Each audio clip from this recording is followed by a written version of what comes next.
The P is for Palestine. The P is for, hold up, end the occupation, stop the genocide, quit killing the kids, free Palestine. End the occupation, stop the genocide, quit killing our kids, and free Palestine. End the occupation, end the occupation, end the occupation, stop genocide. Yeah, quit killing the kids, free Palestine. We dissent, we publicly disagree with all your men, the ones behind the desk pushing papers in the pen. It's either politicians or the crooked government. I'm getting sidetracked, but the text is still sent. We need some unity and solidarity. Queen Latifah tried to tell us back in '93. UNITY, that's the remedy. Peace and love to the babies and the families. Screaming, we the people, yeah, we the people. We ain't asking for a lot, just freedom and equal rights to live our life like the next man, next woman, next child. What's the best plan? I'm down with Palestine, they a pal of mine. I'm standing with my homie, this is more than rhymes. He gave me his kafee, I rock it all the time. I got the black one, but the white one go to wifey now. End the occupation, stop the genocide, quit killing the kids, free Palestine. End the occupation, stop the genocide, quit killing our kids, and free Palestine. End the occupation, end the occupation, end the occupation, stop genocide. Yeah, quit killing the kids, free Palestine. Each child of Gaza. Thank you, everybody, for coming. My name is Jason. I'm here with Medical Students for Justice in Palestine, and I'm an organizer of the Party for Socialism and Liberation. We have a very special guest with us today, Dr. Dorothy Charles. She's a co-founder of White Coats for Black Lives, and we're going to be talking about the importance of and the inseparability of anti-racism and anti-imperialism. I think we're running a little bit behind on time, so I'm going to try to go through these slides a little bit faster than I anticipated, but there might be topics introduced that, we're all coming here from different places. So I just ask that if you have any questions, go through the proper channels. If you're on the Zoom, use the Q&A, and here, just let's make sure that we're engaging respectfully. And with that, I want to start off with a question about imperialism. So that video starts off, Angela Davis talking about imperialism is charged with all of these different crimes, right? In Vietnam, Cambodia, Laos, Brazil, Uruguay, throughout Africa. Imperialism is being charged. Imperialismus wird angeklagt The most barbarous mit den barbarischen Verbrechen Verbrechen gegen die Völker von Vietnam, Laos und Kambodscha. Imperialism is Der being Imperialismus charged with wird having angeklagt committed the most savage crimes der against the schrecklichsten people Verbrechen of Southern gegen die Africa, Völker des südlichen of Afrikas, the Portuguese colonies. gegen die Völker der portugiesischen Kolonien. Imperialism is Der committing Imperialismus crimes wird angeklagt, die against the schlimmsten people of Verbrechen begangen zu Uruguay, haben an Brazil. den Völkern Uruguays und Brasiliens. And we are charging Und wir imperialism klagen den Imperialismus with an, crimes against the people der of Palestine. Verbrechen an dem palästinensischen Volk.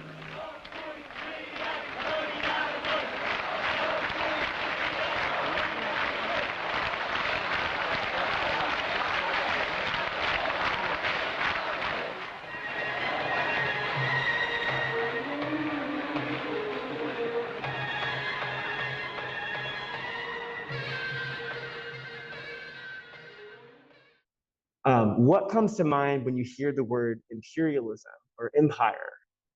What are some of the things that you think about? Anybody?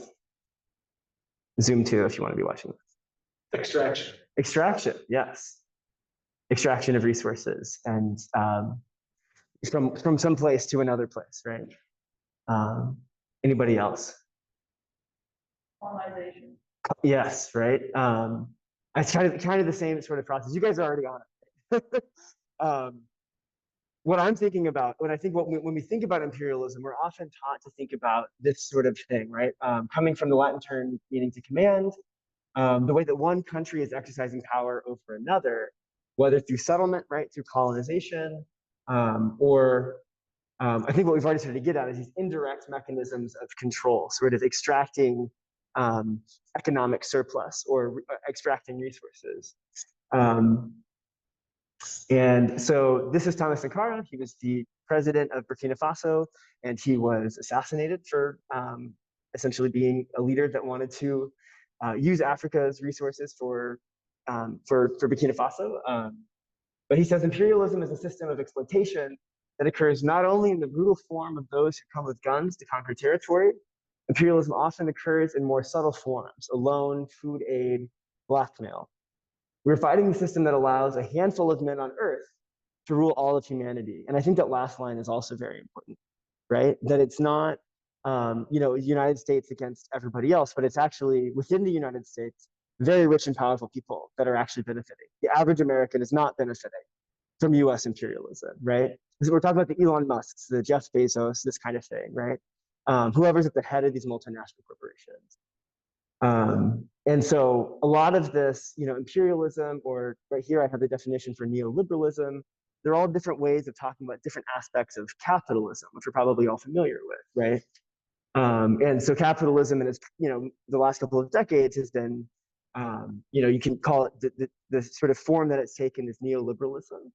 So here's another, it's a dominant economic system in the world today with its principal objective of endless accumulation of capital and the creation of profits for a tiny elite, which stands in contradiction to the rights of populations to health and healthcare. And this is from a great book that we're going to be doing, hopefully, some studies on later on this year. With all of that being said, laying the groundwork, talking about imperialism and sort of economic processes of domination, I wanted to ask how these tragedies are connected. So does anybody recognize either of these pictures? What they are a picture of? Or could you take a guess, maybe? Claire. You guessing the one on the right is from the hospital? Yes, Al Shifa Hospital. I'm not sure. Yes, it's Al Shifa Hospital. It was bombed and raided for 2 weeks back in I want to say March or April. On the left is Dutch Town, a hospital, South City Hospital that was shut down. I think probably less than a mile from here a year ago. How might the closing of hospitals in the United States be connected to the bombings of hospitals overseas? What might the connection be here? Funds reallocated, right? That's right on the nose, right? Lack of healthcare, right? And the impact that has on our communities. What else before I keep going? I mean, the funds reallocated was the point I was getting at, essentially, right? Amicia. Yeah, or as Tupac said, they got money for war, but they can't feed the poor, right? This was an economic travesty in South City. Not only did we lose, they had a psychiatric and emergency medicine combined department, but they also, every dollar you put into a public hospital, it wasn't a public hospital, every dollar you put in, you get $3 out. Yes, Rose. Sorry? Weakens resistance, right? How are you going to fight back if you're sick, if you literally cannot, if you don't have the resources needed? And I think that is, I think that these are all really valid answers, right? And it's, I also just like to think about the dollars and cents. The Democrats offered to pay $110 billion to Israel, Ukraine, and Taiwan last December. It was shut down by the Republicans because they didn't go hard enough on the border. But when you divide that up and do the per capita math, it's about $100 million that would have gone to St. Louis, right, per taxpayer. And the hospital on the left shut down over $40 million of debt. So we could have saved this hospital and had tens of million dollars left for whatever else you wanted to spend in the city. And instead, the Democrats wanted to spend it on a genocide that was happening and unfolding. So these are the things that I think about when I think about imperialism. And I think it's important that we start thinking it's not just over there, but it's happening over here too, right? But how do we justify this? Because this is clearly wrong, right? Most people would agree this is wrong, but how do we get sort of persuaded into, at least kind of going with the flow and not resisting, right? Black's poor. And so you think about Sudan and Congo and what's going on there right now. Africa is actually very wealthy. The people are poor, right? And that's something that when you point it out and you're in the 80s in Africa, you put a bullet on your on your back, right? So how do we allow this to happen? How do we justify it? Well, I think that it's, I'm sorry. Also, he has a book, wonderful books that you should read, but one of them is How Europe Underdeveloped Africa on this very topic. But I think one of them is racism. And so bringing back to this Black Palestinian solidarity concept, This is Theodore Herzl, who's the father of Zionism. He's Israel's Thomas Jefferson. You see him on every, there's streets named after him. He is, the father of the current form of Zionism. And this is him writing to the British. He says, we should in Palestine form a portion of a rampart of Europe against Asia, an outpost of civilization, as opposed to barbarism. So, and there's other quotes where he calls the people of Palestine Arab savages.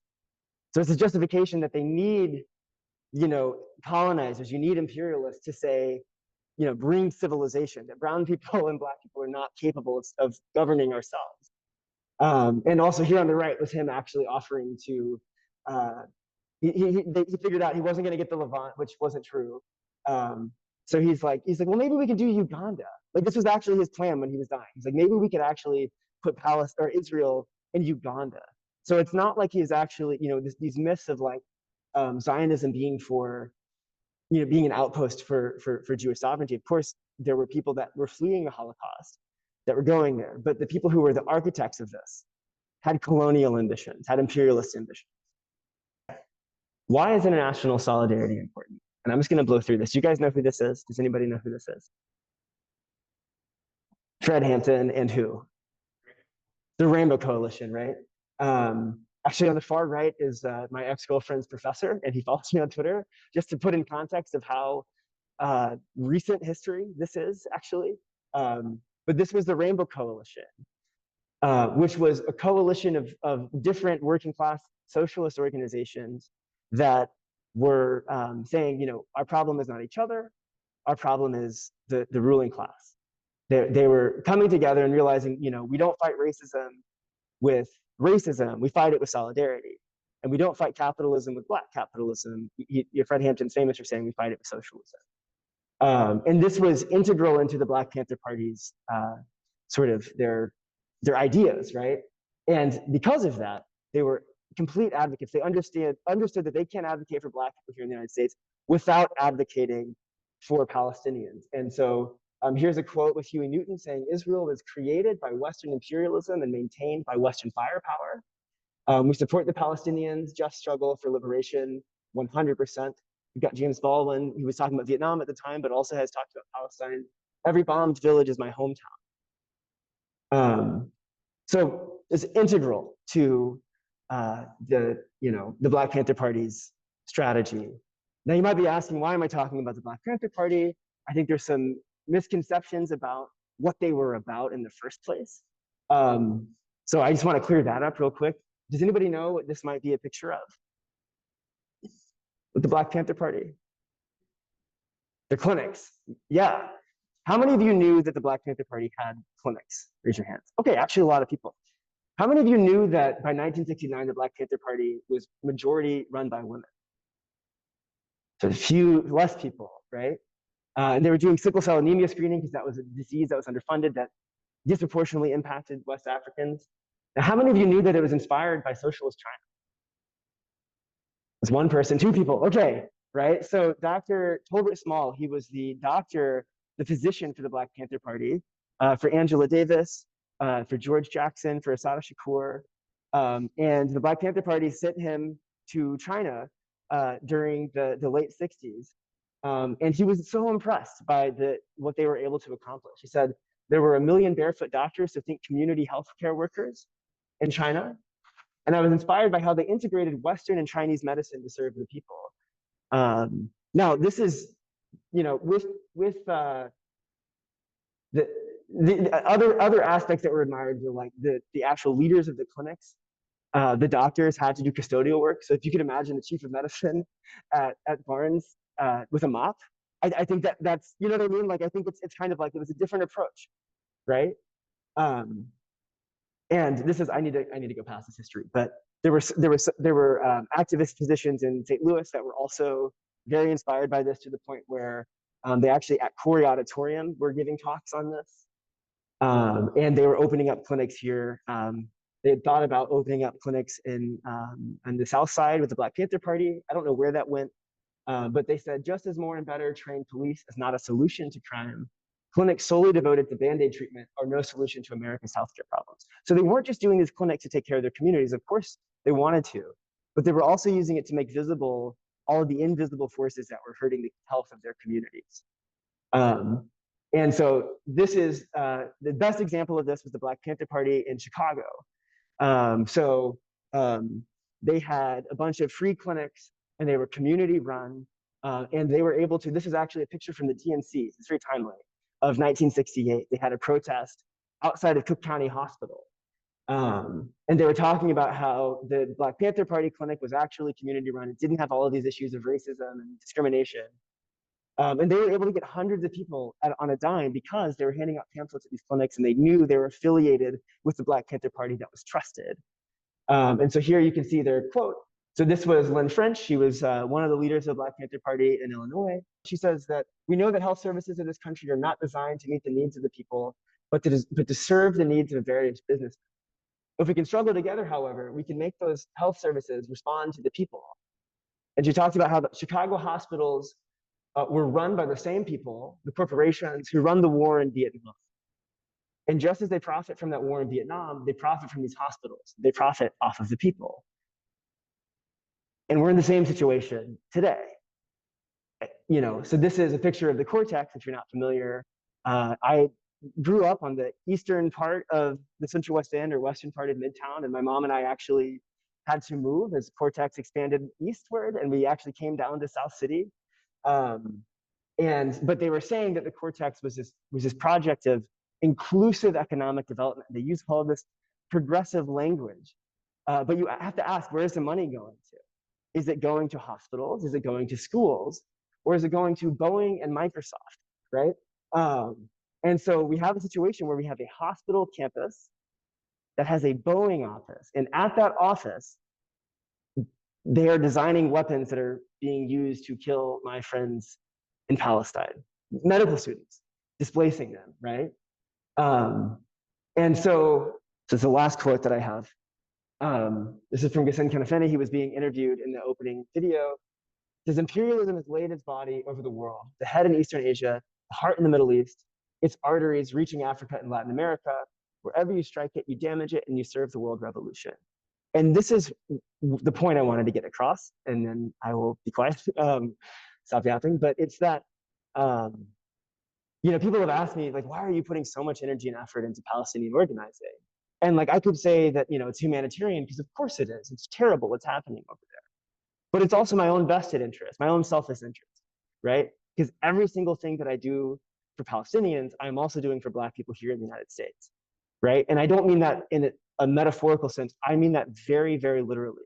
And as Layla Khaled said in the opening video, you know, we are here in this trench, you are in that trench, but our enemy is the same.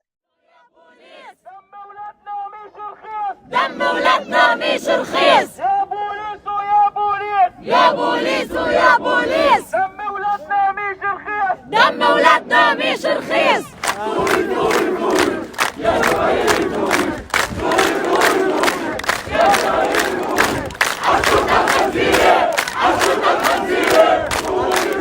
As Nelson Mandela said, we know too well that our freedom is incomplete without the freedom of the Palestinians. And so, just as we say never again with respect to apartheid in South Africa, in the southern US, that means first and foremost that we will have to expand and deepen our solidarities with the people of Palestine. People inside and outside prison walls, inside and outside the apartheid wall. Boycott G4S, support BDS, and finally, Palestine will be free. Thank you. Thank you guys so much. Thank you all for joining us. We're here with a very special guest, like I said earlier, Dr. Dorothy Charles, co-founder of White Coats for Black Lives, almost exactly 10 years ago. I think it'll be 10 years in December, right? Correct. And she's a family medicine doctor over in Alton. And she is also an organizer with Healthcare Workers for Palestine. And so I wanted to have her, yeah, so first of all, round of applause for Also, she's the mother of a new, so also round of applause. Not so much a newborn anymore. He's one. There's one. Sorry. uh, so I think the first thing where I wanted to get started was just if you could take us back to like the early days of White Coats for Black Lives. What motivated you and your colleagues to sort of start that, and also maybe if you could talk about how the events of Ferguson influenced the formation of White Coats for Black Lives. Sure. Can you guys hear me okay? Okay. So it was 10 years ago. Mike Brown was murdered literally the weekend before I started medical school. And so I started medical school with seeing images and news of what was happening here in St. Louis area, with people protesting. I'm sorry, where were you at school? Sorry, I was a medical student at the University of Pennsylvania, so I was in Philly. So I was on, social media, seeing the news, and kind of seeing the protests happening and the police response to it, and then going into classes every day and, learning about boring medical things, relatively speaking, and seeing like a huge disconnect with what we were learning in classes and then what's happening, quote unquote, in real life.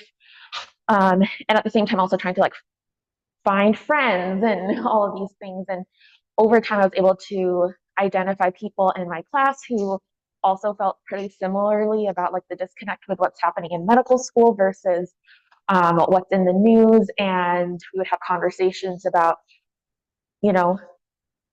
what is the medical response to police brutality? Why have no doctors or public health professionals or anybody really said anything about this? And it was a very like frustrating and like kind of disorienting time. And so we would have conversations just walking home from classes or, and then over time started connecting with other people at other medical schools, either like friends of my classmates or who essentially future colleagues, and people in other schools were having conversations about, what is the medical student response to police brutality? And there was this idea at, I believe it was UCSF, we should do a die-in. And the question is like, why does it have to just be at one institution? So we kind of all connected and we organized online to have this be like a coordinated action at medical schools across the country. We ended up getting something like 70 medical schools to participate. And after getting that sort of initial like activation around the issue, the question is like, why do we just let this energy die? And so we kind of solidified and became a more formal group MLK of Day of 2015. So we officially like came out and said, these are our initial like mission statement and vision and values. And then we were officially White Coats for Black Lives. White Coats for Black Lives was the hashtag we used when we did the die-ins and like how we got some like media attention. And so that's really how the organization was started. So what were some of the initial challenges? Because I know you were saying that there weren't any, health professionals or anybody speaking out about the impact of police brutality. How long into your training before you saw an anti-racist, the word anti-racism even in a statement, or what you would consider a gesture at anti-racism? That's a great question. I think one of the challenges was just even mobilizing people to begin with. There was like a lot of fear that our institutions would not allow us to do a demonstration. At some places, the administration said you had to cover the logo of the school to even participate in the die-in because they didn't want any blowback. And just also like encouraging people to all participate and like understand if we're all doing this, they're not gonna kick us all out. And finding strength in numbers. So that was like the initial challenge. I think long-term, the challenge was like maintaining people's interest and motivation to continue talking about anti-racism in medicine, because when there's no active like police brutality case that's like in the headlines all the time. You know, after a while, the, you know, hashtag Black Lives Matter movements was not front and center. Then, you know, that's when like the more boring organizing work has to happen. And so maintaining momentum has always been difficult. And I think that's true of any organization long term. Then you asked about, what was that the other question you asked? I think just I think in general, getting a sense of like institutional response. When was the first time that you felt that there was even a gesture at White Coats for Black Lives? You know? I mean, I think it depends what you mean by a gesture, because it one depends on which institution you're at. Because some institutions immediately were like, yeah, we're so proud of our students for making this stand, and would kind of jump on board and say, oh yeah, we care about racism, and yeah, people shouldn't be gunned down in the streets. And there are other institutions that just, like my institution, said nothing. I don't think they said anything related to police brutality until 2020.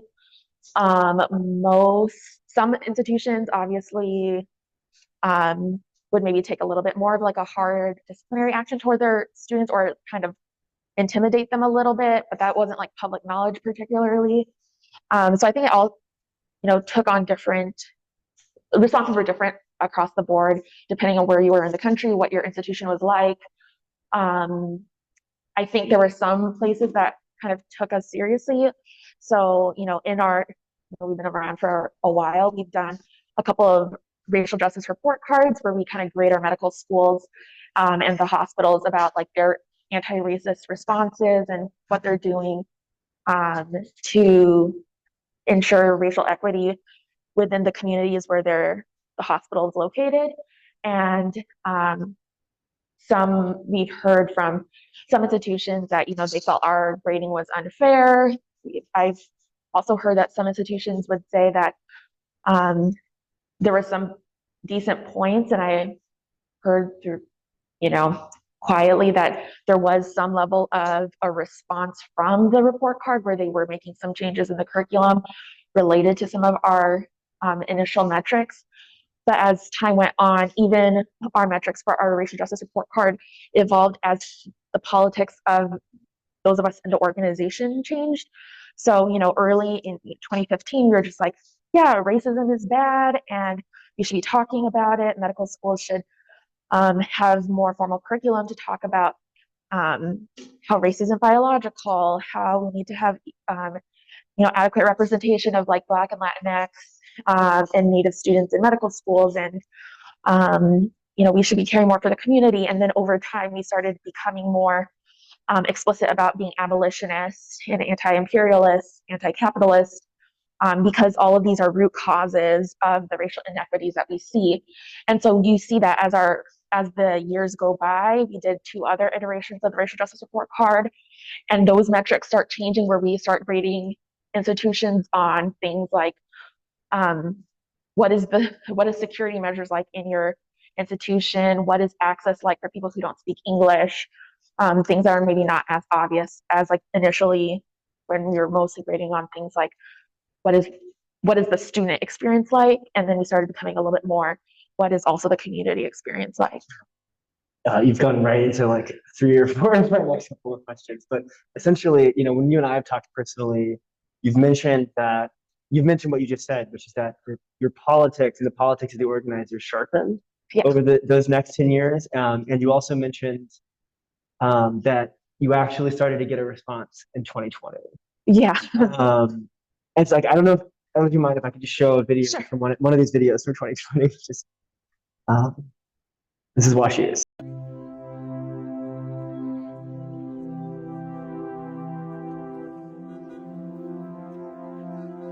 And so, you know, it was so long ago that we did the die-ins. Yeah. It was 2014.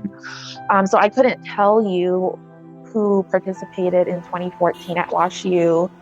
I would like to say that there was some people who organized. But then obviously 2020 is when George Floyd was murdered. And at that point, you know, medical institutions were finally okay with officially saying like, maybe police brutality is something we should make a stance against. And so my so again, Penn, decided to also make some sort of video or post.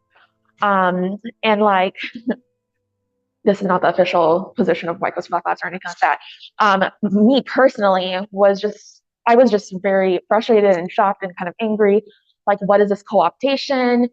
This isn't what we're about. And, you know, at this point, 2020, I had already graduated medical school. I was already in my first year of family medicine residency in several states over, you know, not at all connected to things that were happening at Penn.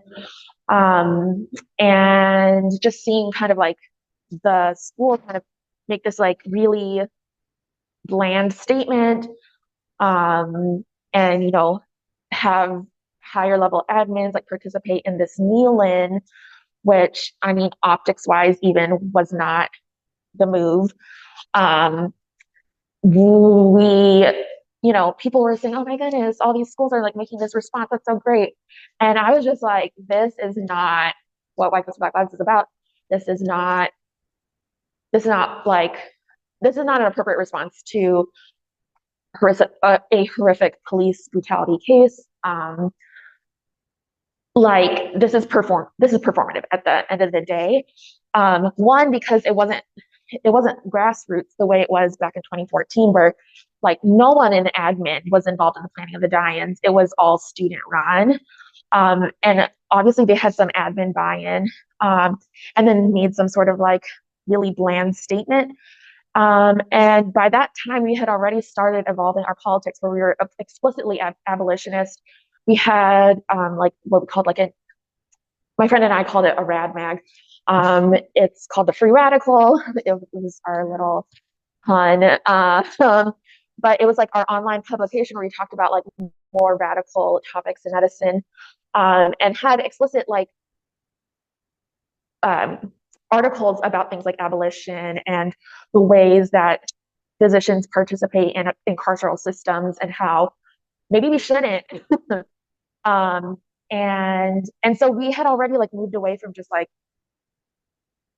101 level like anti-racism. And so I like went on this Twitter thing.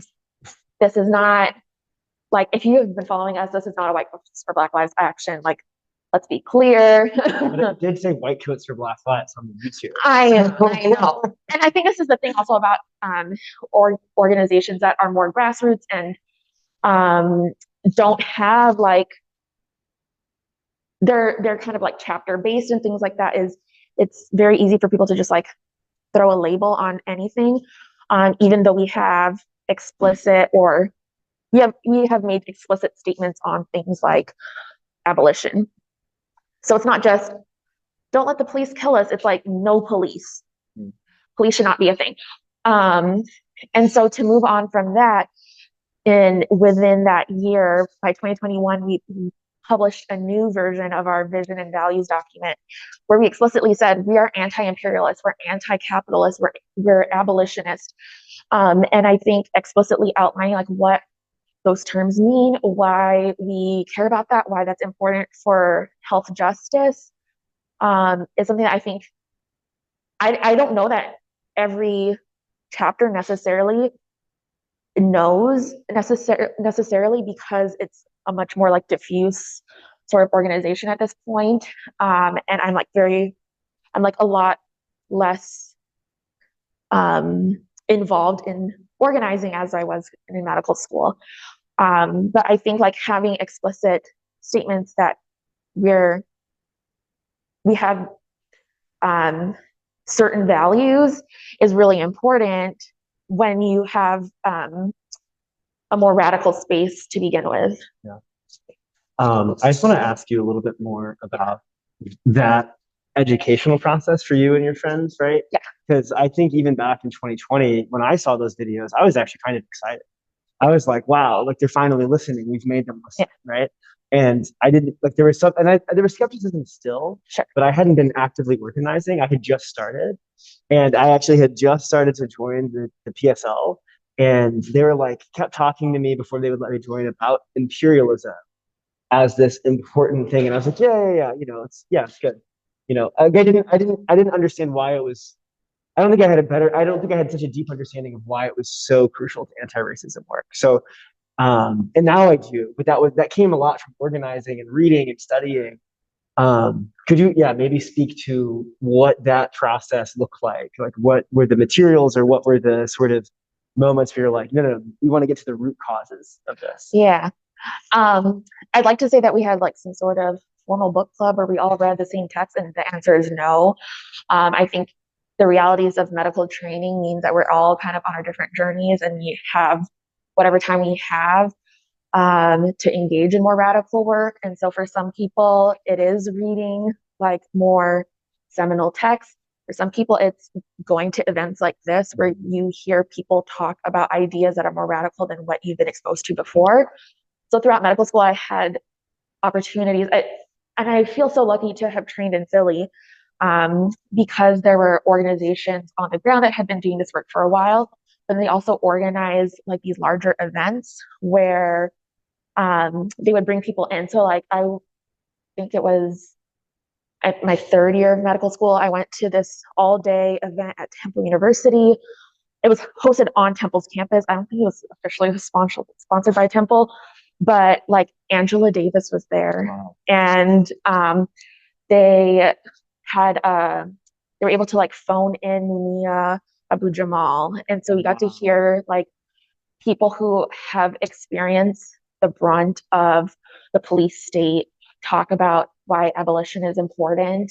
And those types of experiences, like hearing those people speak, helped focus my politics personally. I am terrible with reading books. So over time, reading audiobooks has helped a lot, listening to certain podcasts and hearing different scholars and just exposing yourself to like more viewpoints than, what is always taught in just like your social medicine course, for example, really helps to expand your ideas in general. And so I think that was really helpful. And then having like you said, keep mentioning friends, they were my friends, where we had conversations about like, what does this look like? How do we imagine something different? And I don't think any of us know the answers, but like we, over time, hopefully can create a better world and can practice medicine in a more like liberating way. And I think that's at the end of the day, what's going to hopefully cause some change. Yeah. Thank you very much. And we're here talking about Black Palestinian solidarity, and I know like very few Americans that are not Arab grow up having an in-depth understanding of Palestine. I know I didn't. I was in a lab and I was talking about it is my sophomore year of college, and I was talking about the texts that were released from, this is like 2017-ish, from the St. Louis Police Department, where they were exchanging during protests, and they were calling protesters animals.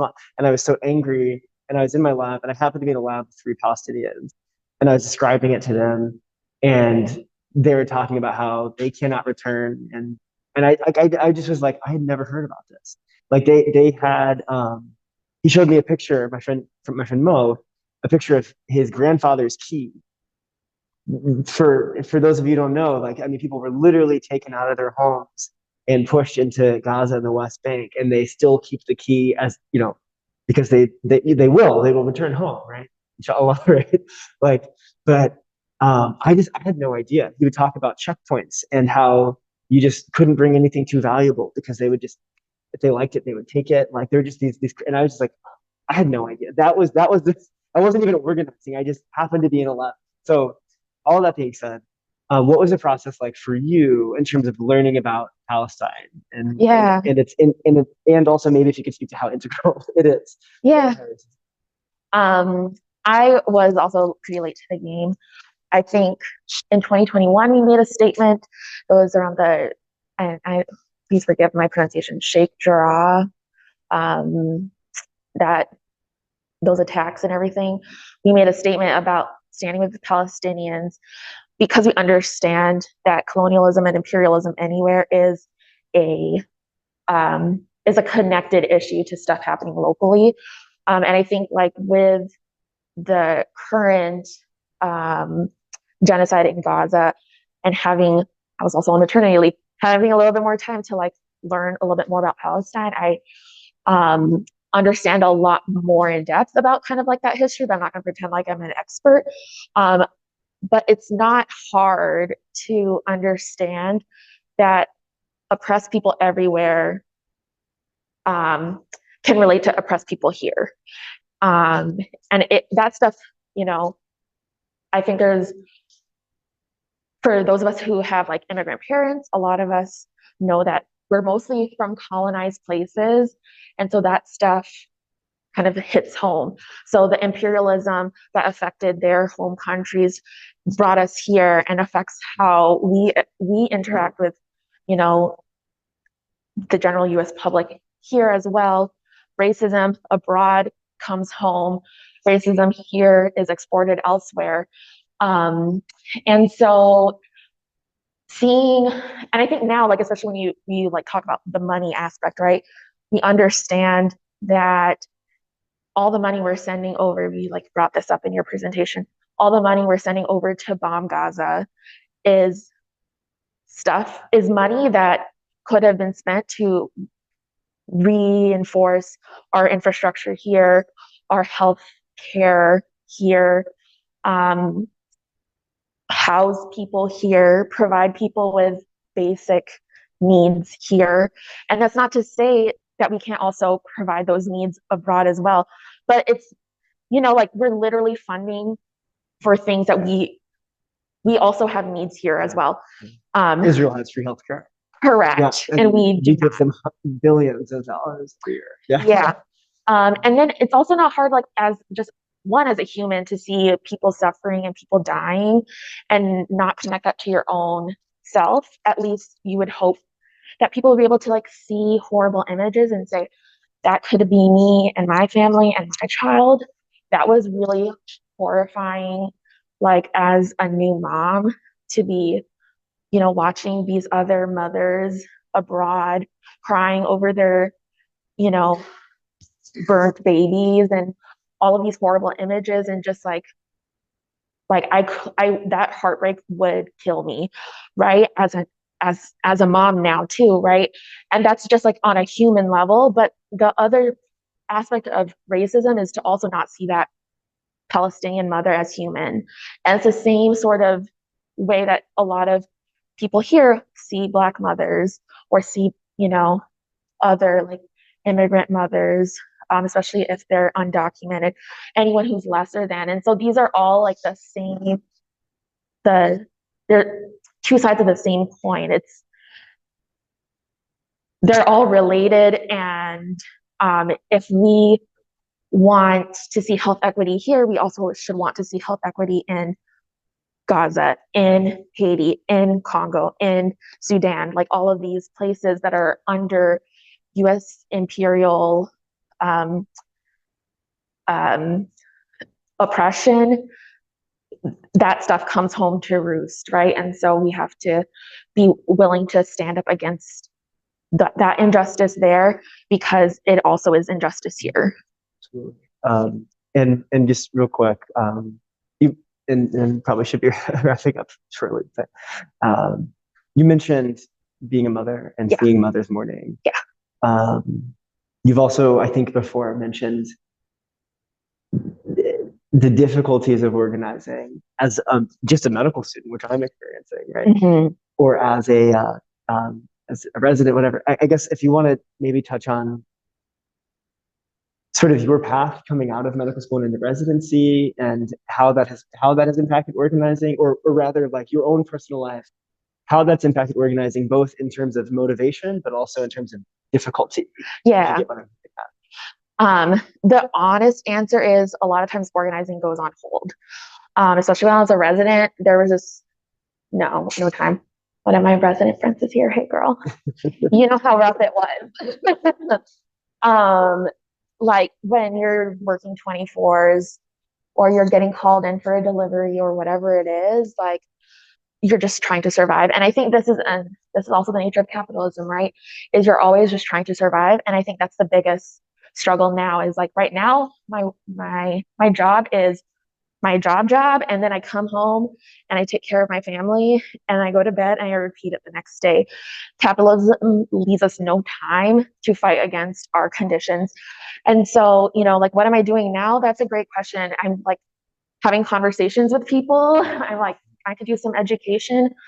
I would like to be more involved, but like there are so many constraints, one of them literally being time and energy. And I think being honest about that is important. I think when you have the bandwidth to do something, it's always good to do something. That's something like I am always trying to work on. So I'm going to be honest about that. No, I think there's no shame, right? I think about maybe it's like a Michael Moore quote or something. It's like in chorus or in bands, right? You've got people. It's like the sort of infinite note. Do you know what I'm talking about? Yes. And then it's people like, can if you run out of breath, you can you drop out, and people can hear that you've gone down, and so they can be a little bit louder, and then you catch your breath, and it's kind of that. Right. I think about that a lot when I have to take time away. Yes. And study, right? But you just hope that there's somebody there that's helping move things forward. I did want to say, like, very quickly, because I know that there's medical students here. One of the biggest privileges of being a physician is that you have access to a level of knowledge and resources that very, very few people in this country have. And I think it's okay to realize that there may be a pause on your organizing so you can get through this phase in your life, because the amount of work you can do with the skills you have as a physician is so important. And we need physicians who have an understanding of things like colonialism, imperialism, capitalism to be out there and practice in a way that is more liberatory, that we can have more of us out here who are fighting for universal health care, who are, fighting to practice in a decarceral way, who want to provide access to people who don't have access. And we live in a very sick country because of the conditions of the system. And no matter how you slice it, until we can get, free of all this oppression, we're going to need people to also take care of our bodies along the way. And I think that's a very humbling position to be in, and we need people to be able to do that. So make sure to get to the end. I just as a reminder, it's a very hard journey no matter what, but especially when you feel your priorities being pulled, remember also that the end goal is to take care of humans, and you do need a degree and you do need to finish training to do that. You cannot prescribe even penicillin, right, without your degree and your license. And so I just also encourage people to, work through that as best you can. It's hard. Yeah. I just real quick. I mean, it's part of the reason that I have joined PSL, because I know that even when I am busy, my comrades have got right, like all of the food and all of this stuff would not be possible if it was just me, organizing. And at the same time, maybe you could speak to sort of the importance of being brave, and then I can let you go. I'm sorry.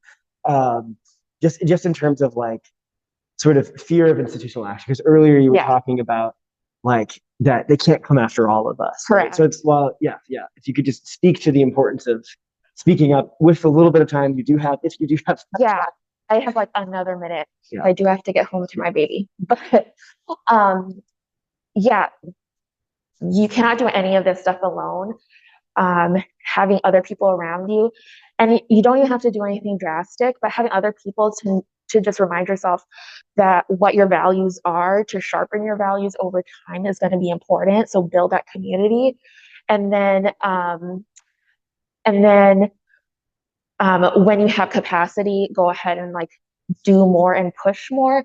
If you're in a position where you are able to make a stand, try and identify people who are higher up on the hierarchy who are also with you. There are a couple of us attending here that a lot of times because we've completed training, we can stick our necks out a little bit more, and hopefully can support U.S. trainees. And I think don't forget about that as well. Thank you so much. You're welcome.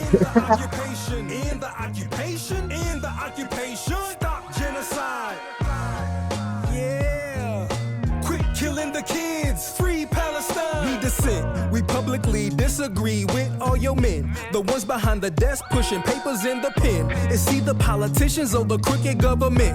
I'm getting sidetracked, but the text is still sent. We need some unity and solidarity. Queen Latifah tried to tell us back in 93. UNITY, that's the remedy. Peace and love to the babies and the families. Screaming, we the people, yeah, we the people. We ain't asking for a lot, just freedom and equal rights to live our life like the next man, next woman, next child. What's the best plan? I'm down with Palestine, they a pal of mine. I'm standing with my homie, this is more than rhymes. He gave me his kafee, I rock it all the time. I got the black one, but the white one go to wifey now. End the occupation, stop the genocide. Quit killing the kids, free Palestine. End the occupation, stop the genocide. Quit killing our kids and free Palestine. End the occupation, end the occupation, end the occupation.